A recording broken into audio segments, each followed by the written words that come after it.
Hi, and welcome to this Lenten devotion. I wanted to take a moment and just celebrate these beautiful trees that are in our front yard.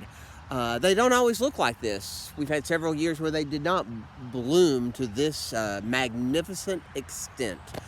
And the reason that is, you may not remember, but in our front yard there used to be a tree. See, this is the parking lot in front of the church.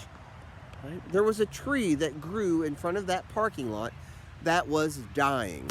About half of it didn't even produce leaves anymore. Well, our trustees cut it down because it was starting to look annoying. It looked like it was in pain. And one happy coincidence, the result of that was that these trees suddenly received a lot more light, and they have really bloomed and blossomed and shown their glorious nature. What a perfect metaphor for Lent.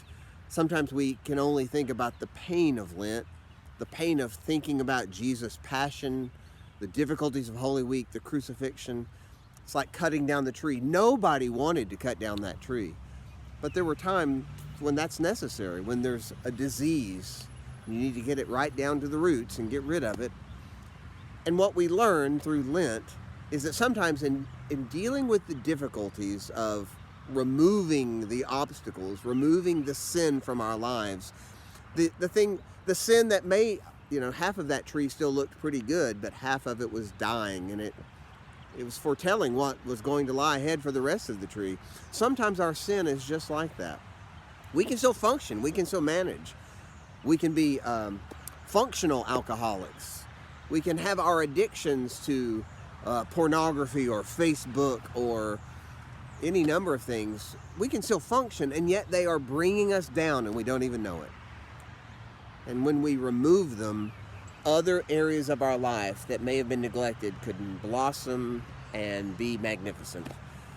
And that's what I want to remind you, that this is what Lent is all about, taking the hard look at who we are and how God desires us to live, not functionally and yet burdened, but in glory and beauty and life.